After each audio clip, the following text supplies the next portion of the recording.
Okay, so this is what I would consider a possible solution to the activity. And many of you finally got it after I gave you the hint about inert and some other things. So let's look at some layers of organization that appear as we're doing this. So most of you started with the first level of organization, which is the atomic mass. And that worked all the way until you got here. Because when you got here, this one should have went right here between these two, but this one is inert and this one's a metal.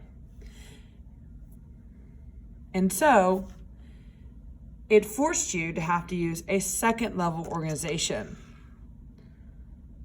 which I would say, you might say is your states of matter or non-metal, metal, and metalloid.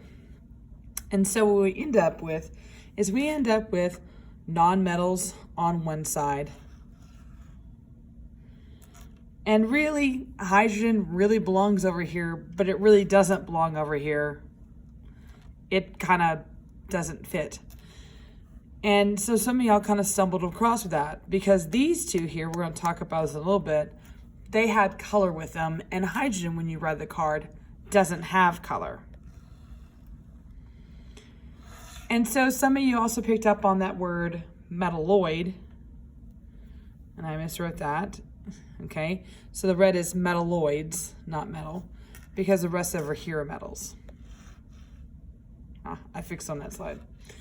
So metals, metalloids, and non-metals is what a lot of y'all pinged in on. Great job, okay?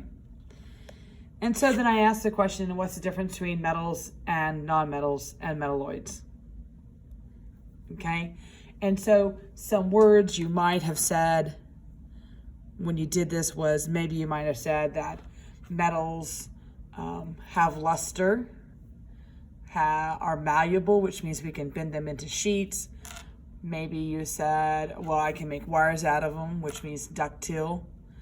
But most of y'all do generally recognize some properties of metals.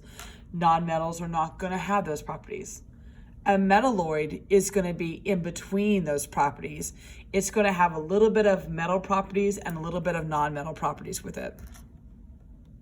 So some more things we should notice from our activity include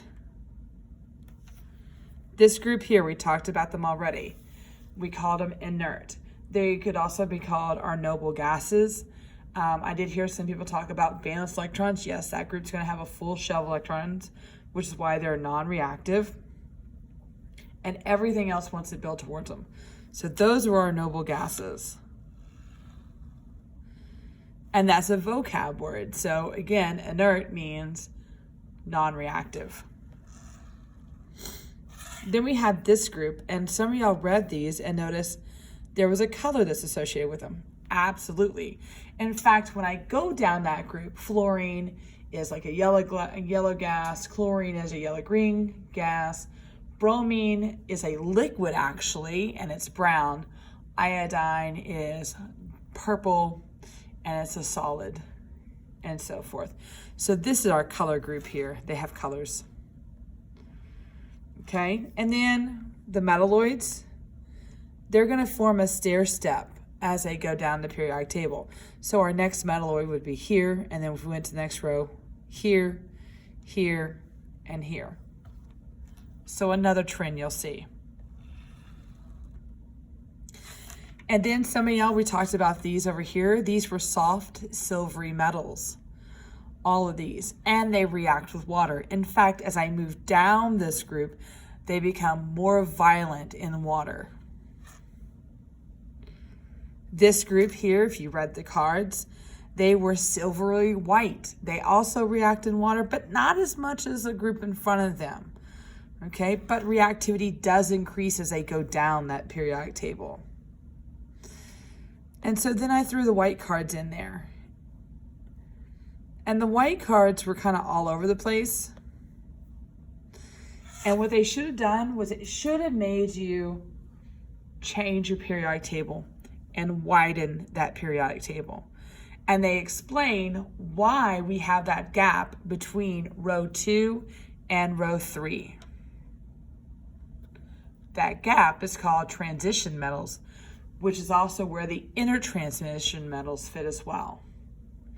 Look at all the cool things you learned from the activity.